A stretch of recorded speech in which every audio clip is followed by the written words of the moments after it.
Well, hello, happy Friday, everybody. I'm coming at you a little bit earlier than usual because my day started really early this morning. Um, but wanted to jump on and say hello. My name is Dr. Delicia Haynes. I'm the founder and CEO of Family First Health Center, which is the first direct primary care practice in Daytona Beach. I'm also board certified in family medicine and obesity medicine. And my passion is helping medical students overcome stress and depression so they can reach their full potential and share their gifts with the world. And this morning, I had the opportunity to do a little bit of that. This week, we had several speaking engagements. So on Wednesday, first I was one of the businesses that we support, and then I did 1 Million Cups Daytona Beach. And thank you to all of you guys who came out and supported. That was fantastic. I had a great time there. And then this morning, I did the Grand Rounds presentation over at Halifax Health at 7 in the morning. And I'm not really a morning person, and I was really kind of excited about it. It's where I did my residency, and so it's kind of like a homecoming for me. And so last night I didn't sleep that well just because I was a little bit excited about what was to come. Um, which is another reason why I'm coming on early today, because I'm not sure who you would get, at later on today when I'm a little bit tired. But it was amazing to be back at a place where you've had so many emotions. So residency training is intense. There's, life and death moments every day. And you just, when you're in it, you just kind of get used to it. And you kind of stuff all of those emotions and feelings and everything because you just have to get through the day. You just have to keep moving.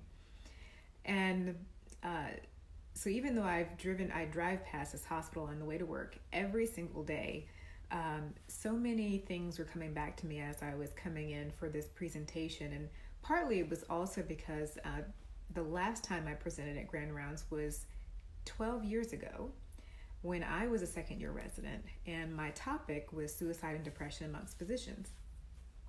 And so this time I was invited back to talk specifically about direct primary care, which is the business model that I practice medicine in. But before I even talked about direct primary care, I had to mention some of the reasons that I changed the way that I was practicing medicine, because I had a fee-for-service clinic that I had founded in 2009, and in 2015 I transitioned it over to direct primary care for a lot of reasons. And some of those reasons were lifestyle. The name of my clinic is Family First Health Center, but I knew that if I continued working the way I was working, I was never going to have my own family. And part of the reason was also just a mental health reason.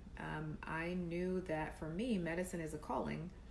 It's part of what I meant to do. And so the way that I practice medicine and the way that I kind of honor that calling was really important to me. And I had built my own prison unintentionally when I set up my first clinic and was doing fee for service and working with insurance companies, because on a day-to-day basis I was just feeling like I was working more and more for the insurance company than for my patients. And it wasn't as fulfilling, but I knew that I was still supposed to be practicing medicine, but it was the model that needed to change. And for me, direct primary care has been just wonderful. And so that's what I was invited to talk about. And for those of you who don't know, direct primary care, we know that like 90% of what people go to the doctor for is primary care. So your coughs, your colds, your diabetes, your cholesterol, all those things that primary care doctors diagnose and treat every day. And direct primary care, they get comprehensive primary care, all those services for a flat monthly fee, no co-pays, deductibles, no insurance hassles. And so it's just that direct access to your doctor. Unlike traditional practices, our patients get same or next day appointments. They get longer one-on-one time with the doctor, and they can do virtual visits kind of like this rather than having to come to the office. So I've been practicing in that way since 2015, and was invited back to kind of share my journey and to share about direct primary care. But I also always weave in, that mental health piece, because that is such a huge passion of mine. And there are a lot of us who feel like we're trapped in the circumstances that we've built. But if you're the architect of the jail that you created, you're also the same architect that can get yourself out of it. So you have a lot more power than you give yourself credit for. And I was really happy because we were able to get the evaluations back. I really enjoyed giving the presentation, and I was happy we got the evaluations back, and everyone really enjoyed the presentation as well. And I got a lot of feedback of, you're so courageous, and we love what you're doing. And I think that we all have that in us, that we can, we can be the architect of the life that we want. And it may not be direct primary care, but, be looking at what's going on in your life. How are you practicing whatever you're practicing, be it medicine, be it law, and how can you do that more in line with your vision and your values? Because I had a very strong vision and strong values that took me to medical school. And, sometimes you can start off with these strong vision and values, and then something happens and, you end up where you never intended to go, just because you just had your head down and you just were working all the time. And it was really interesting as well, because I used to be someone who was what's called vasovagal, meaning that I would almost faint every time I gave a speech, and got a lot of comments about how relaxed I was and comfortable I was, and I was, which is, I've come a long way.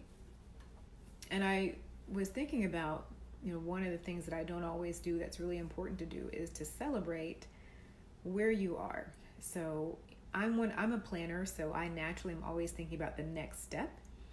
And but the beauty is actually in the present.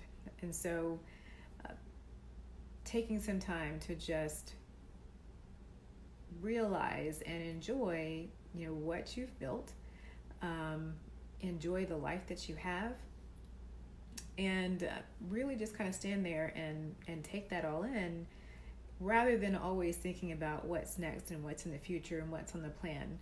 Because this week I had a lot of different projects, and I've got a lot of other projects that I put on hold to focus on these ones that were imminent. And there's a part of me that is, pulled to just dive right in and to start working on those.